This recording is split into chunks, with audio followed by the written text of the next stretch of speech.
Hi friends, welcome to మన ప్రజాకవి ఛానల్కి స్వాగతం. తింటే గారెలే తినాలి, వింటే భారతమే వినాలి అన్నది నాటి మాట. తింటే గారెలే తినాలి, వింటే వేమన గారి పద్యమే వినాలన్నది నేటి మాట. ఫ్రెండ్స్, ఈరోజు వీడియోలో మనం నిజంగా ఈ సృష్టికి ఆది అంతము అనేటివి ఉన్నాయా? ఒకవేళ ఈ సృష్టికి ఆది అంటే ఈ సృష్టికి మొదలు అనేదే ఉంటే అది ఎక్కడ ఉంటుంది? దానిని ఎలా తెలుసుకోవాలి? అది ఎవరు తెలుసుకోగలరు? అది తెలుసుకోవడానికి మన దగ్గర ఉన్నటువంటి ఆయుధం ఏమిటి అనేటువంటి విషయాన్ని, అదేవిధంగా ఎవరైతే నిజంగా ఈ సృష్టి యొక్క ఆదిని తెలుసుకుంటారో వారు ఏ విధంగా తయారవుతారు, అదేవిధంగా తెలుసుకొని వారు ఏ విధంగా తయారవుతారో అనేటువంటి విషయాన్ని యోగి వేమన గారు చెప్పినటువంటి 2 చక్కటి పద్యాల ద్వారా తెలుసుకుందాం. అది ఎంజూచుచుండ నన్నిటం దానుండు ఆదించూపనొకని కలవి కాదు, ఆది ముక్తి తెలుపు ఆత్మనే యుండురా విశ్వదాభిరామ వినురవేమ.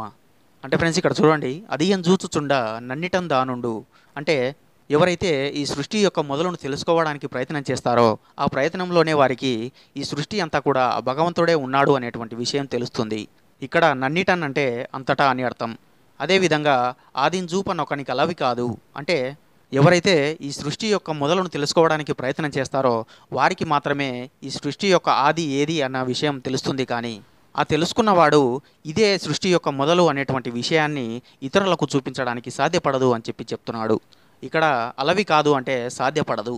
అదేవిధంగా ఆది ముక్తి తెలుపు ఆత్మనే యుండురా విశ్వదాభిరామ వినురవేమ అంటే నీవు నీ జీవితంలో ఈ సృష్టి యొక్క మొదలు ఏది, ఈ సృష్టి యొక్క ఆది ఏది అనేటువంటి విషయం తెలుసుకోవడానికి ఎంత ప్రయత్నించినా, ఎన్ని రోజులు ప్రయత్నించినా, ఎన్ని సంవత్సరాలు ప్రయత్నించినా, ఎన్ని జన్మలు ప్రయత్నించినా చివరకు ఈ సృష్టి యొక్క మొదలు ఏది అనేటువంటి విషయాన్ని నీకు తెలియజేసేది మాత్రం నీ ఆత్మే అని చెప్తున్నాడు. అందుకే ఆది ముక్తి తెలుపు ఆత్మనే యుండురా విశ్వదాభిరామ వినురవేమ. అంటే ఫ్రెండ్స్, ఇక్కడ వేమన గారు ఏం చెప్తున్నారంటే, మీరు ఎప్పుడైతే ఈ సృష్టి యొక్క మొదలు ఏది అనేటువంటి విషయం తెలుసుకోవడానికి ప్రయత్నం చేస్తారో ఆ ప్రయత్నంలోనే ఈ విశ్వం అంతటా కూడా, ఈ సృష్టి అంతటా కూడా భగవంతుడే నిండి ఉన్నాడు అనేటువంటి విషయం అర్థమవుతుంది. సో ఆ విధంగా మీరు సంవత్సరాల తరబడి, జన్మల తరబడి ప్రయత్నించి ఎట్టకేలకు ఈ సృష్టి యొక్క ఆది ఏది, మొదలు ఏది అనేటువంటి విషయాన్ని తెలుసుకుంటారు.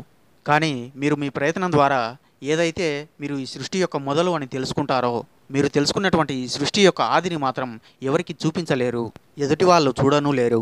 అంతే కదా ఫ్రెండ్స్, ఇదేమైనా సినిమానా కెమెరాలో రికార్డ్ చేసి ప్రొజెక్టర్ మీద ప్రొజెక్ట్ చేయడానికి? కాదు కదా. ఈ సృష్టి యొక్క మొదలును తెలుసుకోవడం అనేది కేవలం ఎవరికి వారు అనుభూతి చెందేటువంటి విషయం.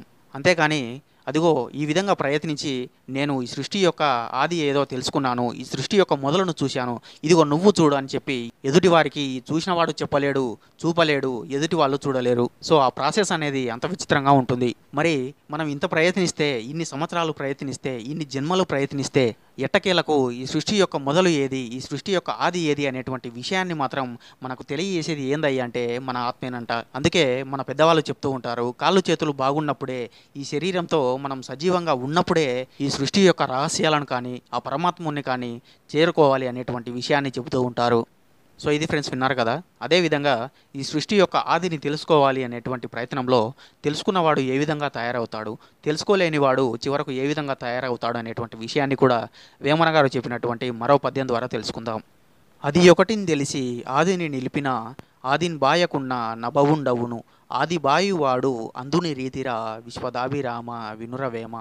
అంటే ఫ్రెండ్స్, ఇక్కడ చూడండి, అది ఒకటిని తెలిసి ఆదిని నిలిపిన అంటే ఇక్కడ అది ఒకటి అంటే ఈ సృష్టి అంతా ఆ భగవంతుడే నిండి ఉన్నాడు అనేటువంటి విషయం ఒకటి తెలిసి మన మనస్సును ఈ సృష్టి యొక్క ఆది యందు నిలిపినట్లయితే ఆది బాయకున్న నభవుండవును అంటే మనము ఎప్పుడైతే మన మనస్సును ఈ సృష్టి యొక్క ఆది యందు నిలుపుతామో, అంటే ఎప్పుడైతే మన మనస్సును ఈ సృష్టి యొక్క మొదలు ఏది అనేటువంటి విషయంపై లగ్నం చేస్తామో అప్పుడు మనకు ఈ సృష్టి యొక్క ఆది ఏది, మొదలు ఎక్కడ అనేటువంటి విషయం అవగతమవుతుంది. ఒకవేళ మనం ఆ విధంగా చేసినా మనకు ఈ సృష్టి యొక్క మొదలు ఏది, ఆది ఏది అనేటువంటి విషయం తెలియకపోయినా, తెలుసుకోలేకపోయినా కనీసం చివరికి పూజింపబడతాము అని చెప్తున్నాడు. అందుకే ఆదిని బాయకున్న నభవుండవును, ఇక్కడ బాయకున్న అంటే తెలుసుకోలేకపోయినా, నభవుండవును అంటే పూజింపదగినవాడు. అదేవిధంగా ఎవరైతే ఈ సృష్టి యొక్క మొదలును తెలుసుకుంటాడో, ఈ సృష్టి యొక్క ఆదిని తెలుసుకుంటాడో అటువంటి వాడు గుడ్డివాడితో సమానంగా తిరుగుతూ ఉంటాడు అని చెప్తున్నాడు. అందుకే 3వ పదంలో అన్నాడు, ఆది బాయువాడు అందుని రీతిరా విశ్వదాభిరామ వినురవేమ. ఇక్కడ బాయువాడు అంటే తెలుసుకున్నవాడు. అంటే ఫ్రెండ్స్, ఇక్కడ వేమన గారు చెప్తున్నది ఏంటంటే ఎవరైతే ఈ సృష్టి అంతటా భగవంతుడే నిండి ఉన్నాడు అనేటువంటి విషయం తెలిసి వారి మనస్సును ఈ సృష్టి యొక్క మొదలుపై లగ్నం చేస్తారో, అంటే ఇక్కడ అడగవచ్చు, అదేంటి ఈ సృష్టి నిండా భగవంతుడే నిండి ఉన్నాడన్నప్పుడు ఈ సృష్టి యొక్క మొదలు అనేది మనకి ఎలా తెలుస్తుంది అనేటువంటి విషయం మీరు అడగవచ్చు. అయితే ఇక్కడ సృష్టి అంతటా భగవంతుడే ఉన్నప్పుడు మీరు మీ మనస్సును ఎక్కడైనా లగ్నం చేయొచ్చు. ఎక్కడైతే మీ మనస్సు కుదురుగా లగ్నం అవుతుందో, ఎక్కడైతే మీ మనస్సు ఆత్మతో ఏకమవుతుందో ఆ చోటే ఈ సృష్టి మొదలుగా మీరు భావించాలి.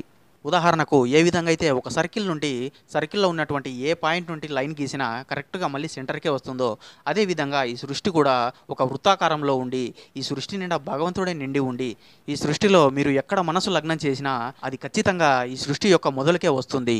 సో ఆ విధంగా ఎప్పుడైతే మీ మనస్సును ఈ సృష్టిలో ఒక చోట దృఢంగా నిలుపుతారో అప్పుడు మీకు ఈ సృష్టి యొక్క ఆది ఏది మొదలు ఏది అనేటువంటి విషయం తెలుస్తుంది.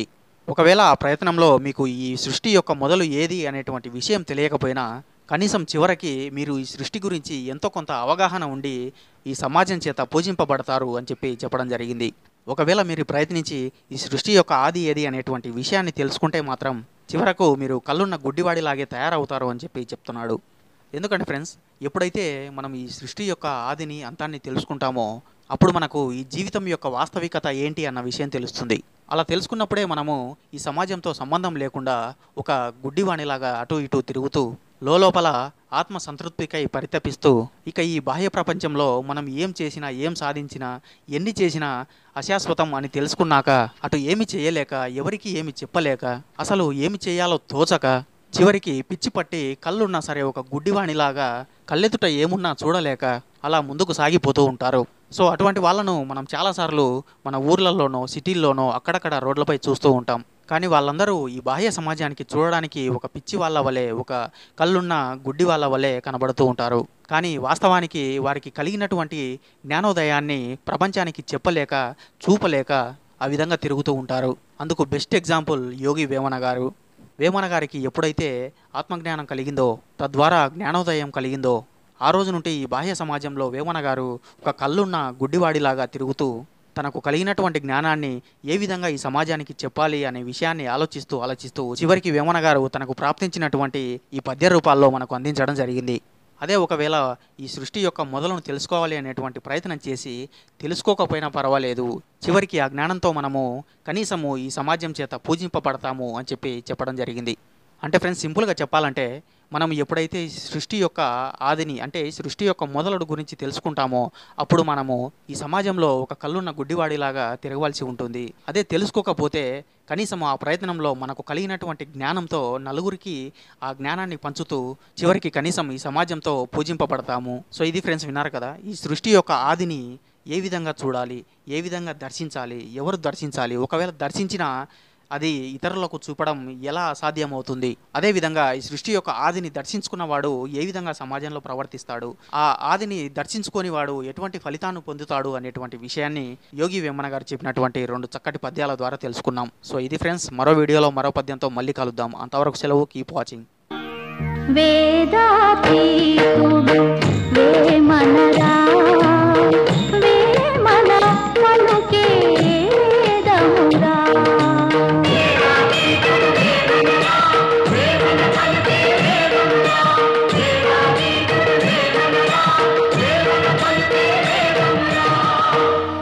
ఫ్రెండ్స్, ఈ వీడియో మీకు నచ్చినట్లయితే లైక్ చేయండి, నచ్చకపోతే షేర్ చేయండి. ఈ ఛానల్ మీకు ఎంతో కొంత యూజ్ అవుతుందంటే మాత్రం సబ్స్క్రైబ్ చేసుకోండి. ఓపికతో విన్నందుకు ధన్యవాదాలు. వేమన గారి ఆశీస్సులు ఎల్లప్పుడూ మీపై ఉండాలని కోరుకుంటూ ఇట్లు మీ ప్రజాకవి.